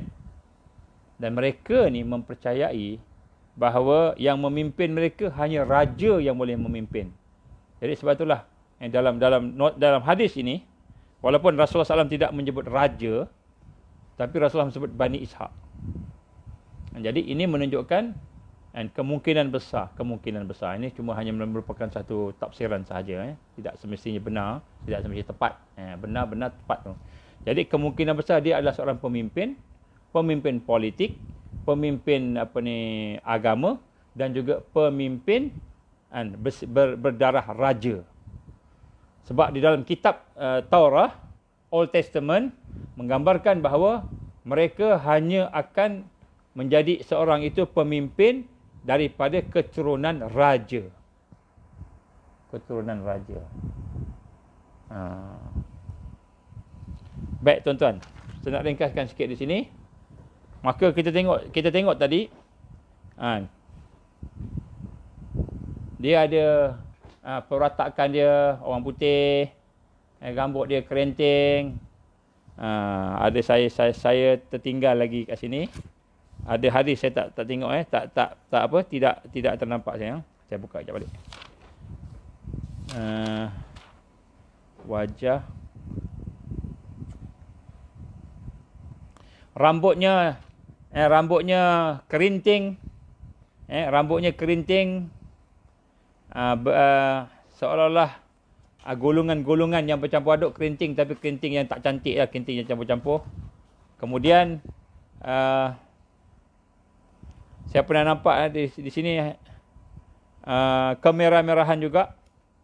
Dia punya rambutnya lebih kurang kemerah-merahan juga. Baik. Dia nak sebutkan ini tuan-tuan, apabila kita melihat ciri-ciri yang ada, maka sekiranya dia nak keluar pada zaman kita ini, sudah tentulah dia ni dah ada sekarang. Cuma kita tak tahu siapa. Tapi kalau kita cari, kita jumpa tak? Jumpa insya-Allah. Kalau saya nak tanya dengan tuan-tuan, puan-puan sekalian, siapa agaknya manusia yang paling berpotensi untuk jadi Dajjal? Paling berpotensi, kan? Siapa yang paling berpotensi jadi Dajjal? Dia anak raja, dia mesti raja. Maknanya kita tengok, raja mana yang paling berpotensi untuk Dajjal ni, kan? Tentulah raja daripada sebelah barat, bukan sebelah timur, kan? Macam sebelah timur, sebab kita dah sebut tadi, dia bukan kulitnya bukan kulit macam kita, orang Melayu contohnya, orang Thailand, orang apa namanya, dia kulit dia putih. Kita sebelah sini kuning, kekuning-kuningan, putih kekuning-kuningan, kan? Kemudian perwatakan dia, kan, badan dia besar, kan, gempal besar, gemuk besar. Kita ada kat sini gemuk pendek adalah, kan? Gemuk pendek ada, kan? Badan tough, gemuk pendek ada, kan? Tapi gemuk besar tak ada, kan? Jadi maknanya kemungkinan besar di sebelah barat. Baik, banyak di barat ni, di sebelah barat ni, western country ni, agak-agaknya siapakah raja ataupun keturunan raja yang paling berpotensi untuk boleh ditabalkan sekiranya dia mengumumkan diri dia sebagai raja dunia, sebagai pemimpin dunia, sebagai seorang yang akan boleh nak membawa apa ni, kepimpinan dunia tadi. Siapa dia? Ada sebut sini Donald Trump. Donald Trump bukan anak raja. Donald Trump Presiden Amerika, bukan anak raja, kan?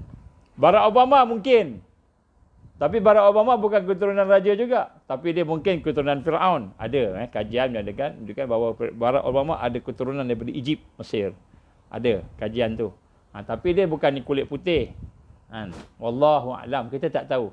Jadi siapa dia keturunan raja? Siapakah raja yang paling terkenal sekali, kan? Siapakah raja yang paling terkenal sekali di dunia ini? Satu dunia kenal. Siapa dia? Tak ada yang tak kenal, semua kenal dia lah. Kalau dia pergi mana-mana, mesti orang sambut dia dengan baik. Siapa dia? Raja Arab. Arab tak macam muka yang kita sebut tadi, kan? Yang dia tidak warna biru. Arab raja lah. Kalau Arab yang Syria tu memang biru hijau.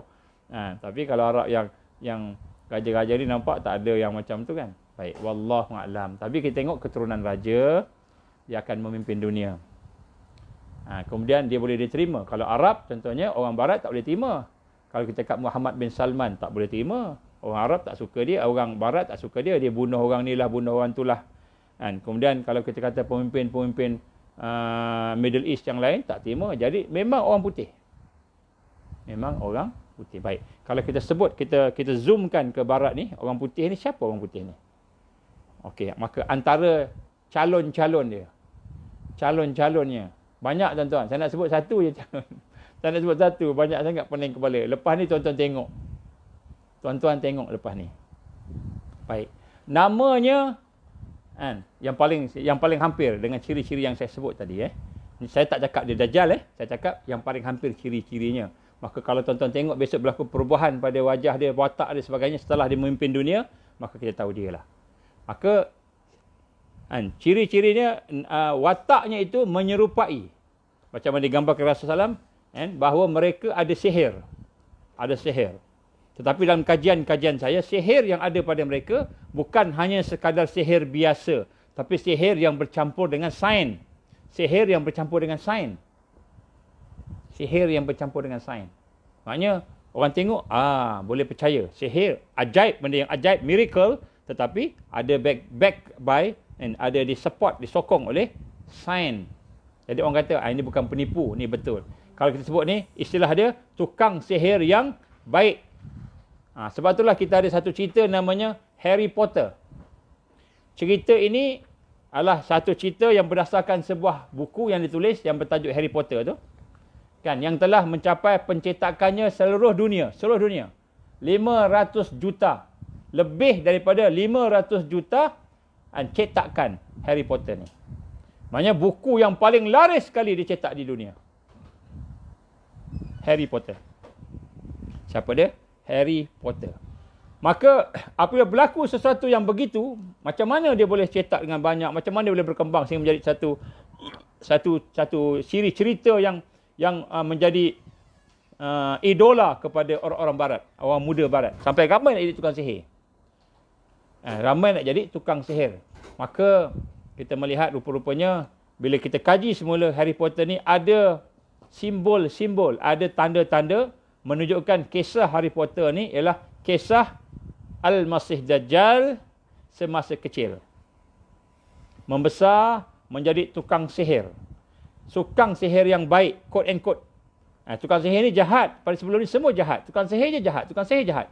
Jadi sekarang ni, dia punya tarbiyahnya, dia punya mentalnya, dia punya dakwah dia kepada dunia ini, tukang sihir ni ada dua. Satu tukang sihir yang jahat, satu tukang sihir yang baik. Maka tukang sihir yang baik inilah Harry Potter dan kumpulan dia. Tukang sihir yang jahat, ada lawan musuh dia tu. Saya pun tak ingat nama dia siapa. Maka kita melihat Harry Potter, dia lahir budak-budak, mak dia mati, bapak dia mati. Rasul kata, kelahiran Dajjal membawa celaka kepada mak dan ayah dia.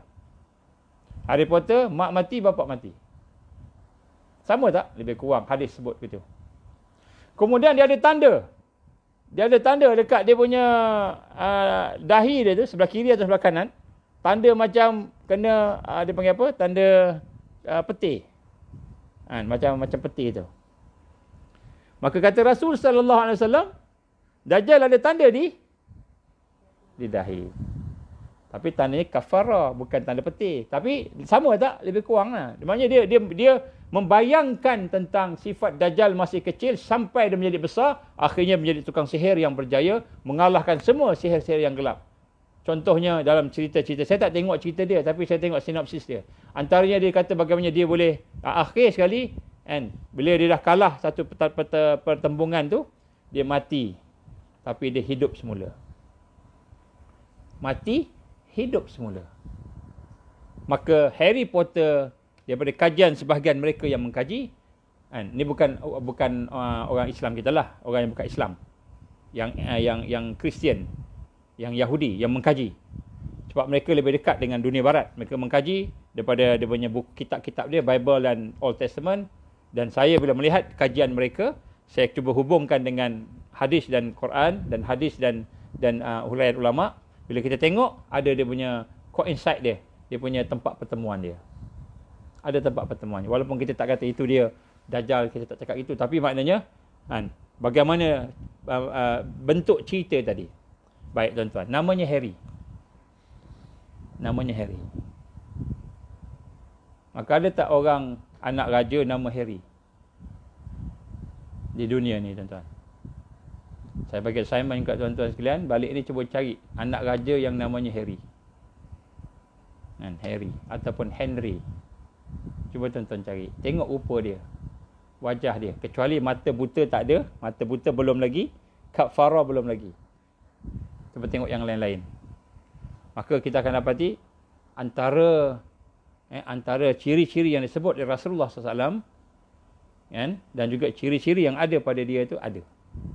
Saya tak cakap dia, kemungkinan ada ciri-ciri tu. Betul tak betul? Wallahu a'lam. Okey. Tujuan saya cakap ini sebab saya mengikuti perkembangan dia dengan dekat. Kata Rasul sallallahu alaihi wasallam, Dajjal tak ada anak. Dia ada anak seorang. Tapi ada rumus mengatakan itu bukan anak dia. Bukan anak dia. Adalah dia punya cerita-cerita dia, tapi saya tak nak pergi dalam sangat.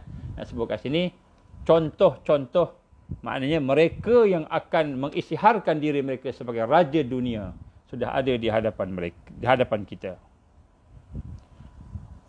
Ada pun dah tulis kat sini siapa dia. Prince Harry, betul. Jadi nak sebut kat sini, balik ni, lepas ni tengok siapa. Muka dia bagaimana. Dan saya mengkaji daripada apa yang berlaku sekarang, dia sedang menuju untuk menjadi raja dunia. Sedang menuju ke situ. Dan perkara ni juga disebut-sebut oleh pengkaji-pengkaji barat, orang barat berkawan Islam, orang barat yang mengkaji. Sebab dia cari Antichrist, siapa Antichrist. Dia mencari siapa dia Melek Messiah, siapa dia Melek Messiah. Dia orang mencari. Dia orang mencari menggunakan macam-macam kaedah. Dan kita menggunakan kaedah kita. Hadis dan sebagainya. Tetapi tuan-tuan nak sebut kat sini, di mana kekuatan dia? Kekuatan dia bukan pada dia. Kekuatan dia pada kelemahan kita. Kekuatan Al-Masih Dajjal, kekuatan tentera Dajjal. Bukan kepada dia. Bukan pada dia, Dajjal tu. Dan juga bukan kepada tentera Dajjal. Bukan. Bila kita mengkaji dan melihat, sungguh-sungguh kita melihat, kekuatan mereka adalah kerana kelemahan kita. Kelemahan kita. Kelemahan akal kita berfikir, akal kita mati kering daripada iman. Akal orang Islam kering daripada iman. Dia boleh fikir sains, sampai PhD dia buat. Tetapi akal dia tidak boleh hubung dengan Allah. Hatinya kering daripada iman. Hatinya kering daripada takwa. Akhlaknya buruk. Ini orang beriman. Orang beriman hari ini, mereka berada dalam situasi yang paling rendah sekali. Paling lemah sekali. Sehingga menyebabkan seolah-olahnya Dajjal dan tenteranya kuat. Sebenarnya tuan-tuan, kekuatan mereka ialah pada kelemahan kita. Kalau kita kaji, kita akan nampak yang ni. Sebab tu tuan-tuan, kenapa kita nak takut pada dia? Mungkin dia boleh mengancam, saya sebut tadi. Contohlah, dia mengancam, dia akan pegang ekonomi. Ni COVID-19 ni, dia boleh merebak sampai dia akan dapat ubat. Ubat siapa? Dia yang keluarkan ubat besok. Vaksin dia, sebagainya, dia akan bagi semua. Ataupun ekonomi dia akan pegang. Kesihatan dia akan pegang. Tentera dia akan pegang. Kita kata kekuatan-kekuatan negara dia akan pegang. Pengaruh-pengaruh dia akan pegang. Tetapi kekuatan dia bukan pada dia, tapi kekuatan dia pada kelemahan orang-orang yang beriman. Oleh kerana orang beriman hari ini, iman mereka lemah. Akal mereka lemah. Ukhuwah mereka lemah. Kita lemah. Ukhuwah kita lemah. Cukup dengan satu tuduhan kata yang ini, orang yang ekstremis, pengganas, kita dah musuh dengan dia dah. Orang Islam punya lemah hari ini berpecah. Sehingga boleh membunuh antara satu sama lain. Kita sanggup bunuh orang Islam, saudara kita sendiri. Orang Islam akan berpecah ni. Jadi sebenarnya tuan-tuan, puan-puan, bagi orang yang beriman, bagi golongan Al-Mahdiyin, mereka yang mendapat hidayah dan petunjuk di akhir zaman, mereka tidak melihat Al-Masih Dajjal dan tenteranya sebagai kuat. Tetapi mereka lihat Allah yang maha kuat. Allah yang maha kuat. Dan mereka bergantung pada Allah. Dan mereka mendekatkan diri mereka dengan Allah. Mereka membina ibadah dia, akhlaknya. Mereka membina ukhuwah. Mereka membina semula kekuatan-kekuatan umat yang telah terlepas dari tangan umat akibat menjauhkan diri mereka daripada madrasah tarbiyah Rasulullah sallallahu alaihi wasallam. Menjauhkan diri mereka daripada sekolah pendidikan Rasulullah sallallahu alaihi wasallam. Kita tak duduk dalam tarbiyah Islam. Hati kita sentiasa kita lalaikan, keraskan. Akal kita sentiasa kita lalaikan, kita keraskan akal kita. Kita matikan, sakitkan akal dan hati kita. Ibadah kita sekadar melepaskan batuk di tangga sahaja. Ibadah kita buat lebih kurang je, asal sembahyang cukup. Tidak melihat kepada bagaimana khusyuk tak khusyuk dalam solat tu. Ikhlas tak ikhlas dalam sedekah tu. Bersih tak bersih dalam amalan. Dia tak tengok. Dosa kita tidak taubat. Sedangkan kekuatan umat ialah apabila mereka mula bersih daripada dosa. Dan yang paling teruk selagi, selain daripada peribadi tadi, umat kita berpecah antara satu sama lain. Hanya kerana berbeza ideologi politik, kita bergaduh. Hanya kerana berbeza pertubuhan, kita bergaduh. Hanya kerana berbeza sempadan, yang ini Malaysia, yang ini Thailand, yang ini Malaysia, yang ini Filipina, yang ini Malaysia, yang ini Indonesia. Berbeza, kita dah nampak lain dah. Kawan-kawan di sana tu, kita nampak rendah, kita tinggi. Orang Malaysia rasa diri dia tinggi. Orang Thailand rasa diri dia tinggi. Orang Indonesia rasa diri dia tinggi. Akhirnya masing-masing membuang antara satu sama lain. Hati kita berpecah. Suara kita berpecah. Amalan kita berpecah. Tidak ada wahdatul amal. Tidak ada wahdatul fikr. Tidak ada. Jadi kekuatan Dajjal bukan pada Dajjal. Kekuatan tentera Dajjal bukan pada tentera Dajjal. Tapi kekuatan Dajjal dan tentera Dajjal pada kelemahan umat kita pada hari ini. Nabi SAW menggambarkan bagaimana al-Islamu ya'lu wala yu'la alaih. Bagaimana Islam lebih tinggi daripada segala-gala. Tak ada lebih yang tinggi daripada Islam. Maka nak sebut sini, kita ambil Islam. Kenapa kita tidak tinggi? Kerana kita lemah. Sebab tu tuan-tuan, apakah perkara yang dibuat hasil kekuatan Al-Masih Dajjal dan tenteranya? Perkara yang paling kuat dibuat, yang menyebabkan kita lemah tadi, ialah da'yah dia melalui media massa. Da'yah melalui media massa. Hari ini kita lebih mempercayai media kita. Kita lebih mempercayai media daripada mempercayai Al-Quran. Sebab kita lebih banyak menghabiskan masa bersama media. Media sosial. Kita lebih banyak bersama dengan media massa. Komunikasi. Rujukan kita ni. Ni rujukan kita. Bukan Quran. Bukan hadis. Umat hari ini bermain dengan game. Jadi tuan-tuan, bagaimana dia memanipulasikan kelemahan kita? Kenapa kita lemah? Kerana da'yah dia. Sebab tu tuan-tuan, kekuatan sunnah Rasulullah SAW yang boleh mengalahkan kepada kekuatan da'yah itulah ad-da'wah. Dakwah. Jadi solusi selamat di akhir zaman, sunnah yang besar. Yang nombor 3 ialah ad-da'wah. Seorang yang hendak bersama dengan hidayah Allah, wajib dia melaksanakan dakwah. Ya ayyuhallazina amanu in tansurullaha yansurukum wa yusabbit aqdamakum. Surah Muhammad, Allah gambarkan apa? Wahai orang beriman, tolonglah agama Allah, maka Allah akan tolong kamu. Dan Allah Subhanahu Wa Taala akan tetapkan kaki-kaki kamu boleh istiqamah atas Islam. Maka tuan-tuan, nak selamat, kita kena melaksanakan dakwah. Dan dakwah ini jangan kita nampak ajak orang sembahyang aja. Dakwah ni jangan kita ajak orang pergi masjid sahaja. Itu sebahagian daripada dakwah. Dakwah ini ialah membawa manusia kepada Allah. Dalam seluruh aspek kita.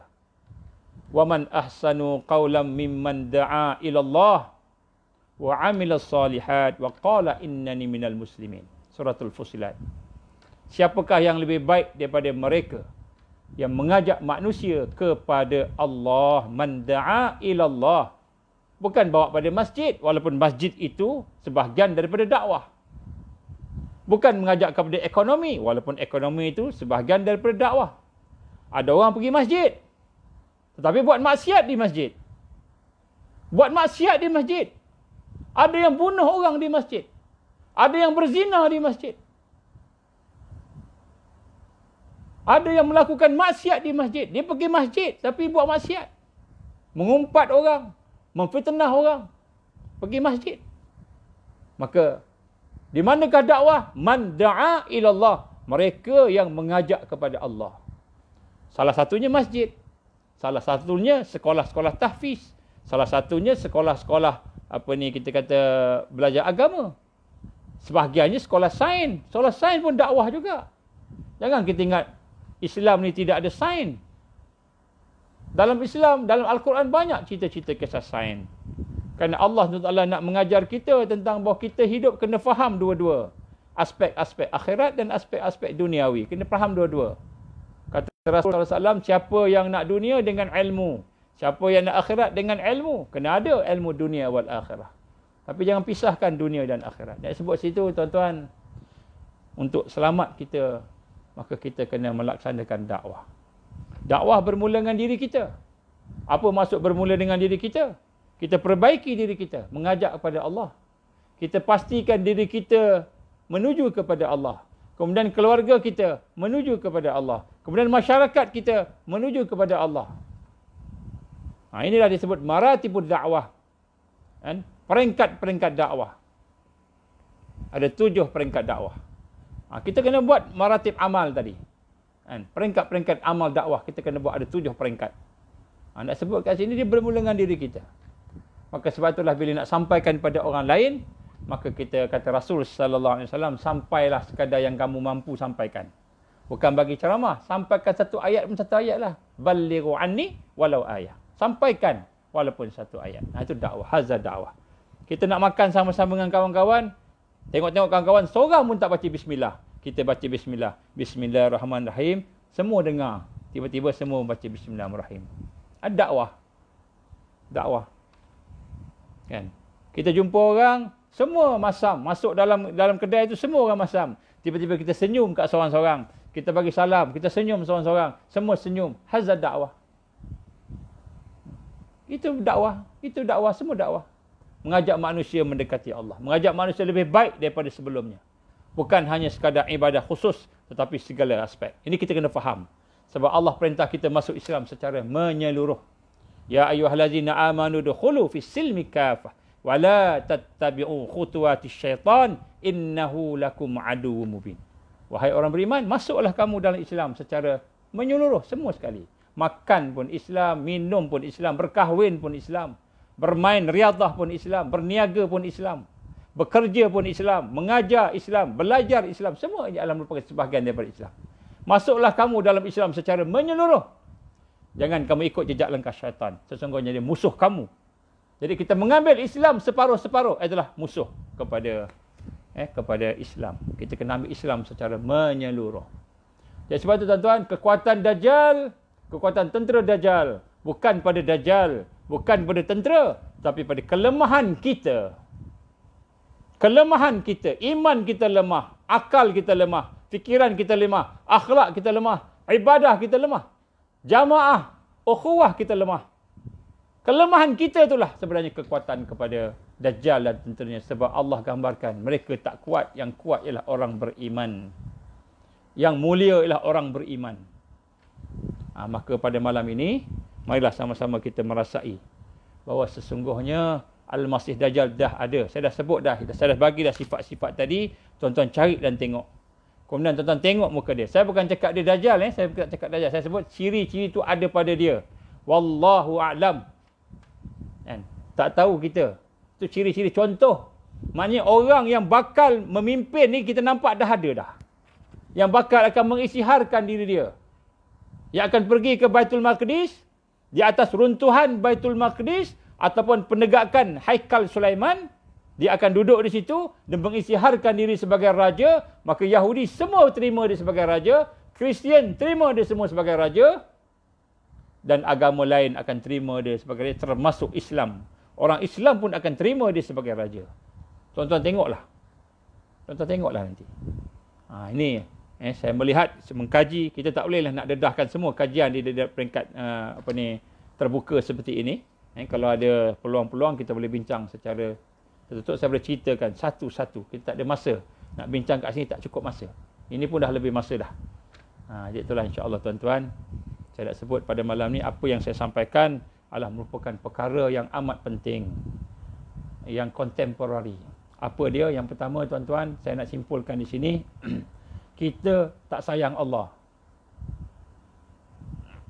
Kita tak nampak Allah sayang kita. Kita makan, kita rasa makanan tu kita beli. Kita tak rasa Allah bagi. Kita minum, hilang dahaga, kita rasa kita punya air. Kita tak rasa Allah bagi rezeki kat kita. Kita boleh melihat, tak merasai penglihatan tu Allah punya. Allah bagi, kita tak rasa sayang Allah. Tuan-tuan, nombor satu, kita tak kenal Allah, kita tak sayang Allah. Kita lemah tuan-tuan. Hati kita jauh daripada Allah. Apabila kita tak sayang Allah, maknanya kita sayang dunia. Bila kita sayang dunia, kita takut tinggalkan dunia. Kita benci kepada kematian. Ini nombor satu. Tuan-tuan, saya dah cerita tadi daripada awal. Cuba review balik, ambil nota sikit. Macam mana cinta tadi. Dan cinta ni satu kenikmatan dan kemanisan. Yang kedua, tuan-tuan nak sebut kat sini, saya dah cerita tentang ciri-ciri Dajjal. Ciri-ciri Dajjal yang saya cuba rangkumkan adalah antara ciri-ciri besar yang ada kepada pemimpin-pemimpin yang bakal menjelma di hadapan kita. Saya tak cakap dia tuan-tuan. Saya cakap ini antara ciri-ciri yang nampak ada. Jadi kalau tepat, alhamdulillah kita boleh nampak dan kita boleh tak boleh nak lawan, tak boleh lawan. Sebab tu dia tak kisah. Dia tak boleh lawan. Tapi nak sebut sini kita boleh mengenali musuh kita. Pergerakan macam mana tipu daya dia, kita boleh mengenal. Dan kemudian tuan-tuan, yang ketiga nak sebut kat sini, kekuatan dia ialah melalui dakwah dia dalam media masa. Sebenarnya itulah amalan-amalan dia. Dan kekuatan Dajjal dan tentera Dajjal di atas kelemahan kita. Kekuatan dia atas kelemahan kita. Kita lemah, sebab tu kita nampak dia kuat. Kita rasa dia kuat. Kita rasa dia hebat. Sebab kita lemah. Maka sebablah akan sampai kepada sunnah. Solusi selamat akhir zaman yang keempat. InsyaAllah kita akan sambung pada masa akan datang. InsyaAllah kita buat dengan segera. InsyaAllah sunnah yang keempat. Sambung kepada sunnah yang ketiga. Di mana sunnah ketiga kita sebut ni ialah kita kena hidup bersama dakwah. Kita kena faham dakwah tu apa. Dan kita kena melaksanakan dakwah sekadar kemampuan kita. Tapi kena ada niat untuk berdakwah dan kena berusaha untuk berdakwah. Bermula dengan diri kita, keluarga kita, anak-anak kita, isteri, suami kita dan kemudian masyarakat. Kemudian selepas itu teruslah. Nak sebut kat sini, kita kena ada berfikir untuk melaksanakan dakwah ilallah. Dan bila kita melakukan itu, insya-Allah Allah akan tetapkan kaki-kaki kita. Walaupun kita berhadapan dengan Al-Masih Dajjal, walaupun kita berhadapan dengan tenteranya, insya-Allah kita akan cerita tentang macam mana dia akan buat. Dia akan buat macam-macam kat kita tuan-tuan. Macam-macam dia akan buat. Saya baru memperkenalkan ciri-ciri dia. Apa dia akan buat, kita akan bincang pada masa akan datang, insya-Allah, supaya kita lebih jelas apa dia punya strategi dia, apa dia punya perancangan dia, dan bagaimana dia nak menyesatkan umat ini, dan bagaimana dia nak menguasai dunia ini. Kita akan bincang insya-Allah pada masa-masa akan datang. Setelah kita sampai waktunya, kita akan bincang insya-Allah. Doakan supaya kita diberikan kesempatan dan peluang supaya mesej kita ni sampai kepada mereka yang mendapat hidayah Allah, sampai kepada semua. Tapi tuan-tuan rahmat Allah, kena doalah supaya Allah mudahkan urusan kita, bantu kita semua insya-Allah. Aku li qali hadza astaghfirullahalazim li wa lakum. Insya-Allah kita sama-sama membaca doa Rabitah. Saya minta tuan-tuan bayangkan wajah-wajah anak-anak, keluarga-keluarga, ahli keluarga, sahabat-sahabat supaya termasuk dalam doa Rabitah ini insya-Allah. Allahumma salli ala sayyidina Muhammad wa ala alihi wa sahbihi baraka wasallam. A'udzubillahi samil alim minasyaitonir rajim. Bismillahirrahmanirrahim. Alhamdulillahirabbil alamin. Wassalatu wassalamu ala asyrafil anbiya'i wal mursalin wa ala alihi wa sahbihi ajma'in. Allahumma innaka ta'lam anna hadhihi al-qulub qad istamat ala mahabbatik wa altaqat ala ta'atik wa tawahadat ala da'watik wa ta'ahadat ala nusrati syari'atik. Fasik Allahumma rabitataha wa nimuddaha wa hdiha subulaha واملأها بنورك الذي لا يخبو واشرح صدورها بفيض الإيمان بك وجميل التوكل عليك وآهيها بمعرفتك وأمتها على شهادة في سبيلك يا الله إنك نعم المولى ونعم النصير. اللهم انصر الإسلام والمسلمين والمستضعفين والمجاهدين في كل مكان وفي كل زمن. اللهم انصرنا يا الله على تارك الدعوة وتارك التربية وتارك الجهاد في سبيل الله. اللهم يا مقلب القلوب ثبت قلوبنا على دينك وعلى طاعتك وعلى جهاد في سبيلك. اللهم إنا نعوذ بك من عذاب جهنم. اللهم إنا نعوذ بك من عذاب القبر. اللهم إنا نعوذ بك من فتنة المحيا والممات. اللهم إنا نعوذ بك من فتنة المسيح الدجال. اللهم إنا نعوذ بك من المأسم والمغرم. اللهم إنا نعوذ بك من أن نشرك بك شيئا نعلم ونستغفرك لما لا نعلم. ربنا أتمم لنا نورنا واغفر لنا إنك على كل شيء قدير. ربنا لا تزغ قلوبنا بعد إذ هديتنا وهب لنا من لدنك رحمة إنك أنت الوهاب. ربنا هب لنا من أزواجنا وذرياتنا قرة أعين واجعلنا للمتقين إماما. ربنا آتنا في الدنيا حسنة وفي الآخرة حسنة وقنا عذاب النار. وصلى الله على سيدنا محمد وعلى آله وصحبه بارك وسلم. سبحان ربك رب العزة عما يصفون والسلام على المرسلين والحمد لله رب العالمين. سبحانك اللهم وبحمدك أشهد أن لا إله إلا أنت أستغفرك وأتوب إليك. بسم الله الرحمن الرحيم والعصر إن الإنسان لفي خسر إلا الذين آمنوا وعملوا الصالحات وتواصوا بالحق وتواصوا بالصبر. Tuan-tuan, puan-puan, tolong viralkan perbincangan kita ini. Mudah-mudahan lebih ramai mendapat petunjuk dan hidayah daripada Allah Subhanahu Wa Taala. Wabillahi taufik wal hidayah. Assalamualaikum warahmatullahi wabarakatuh.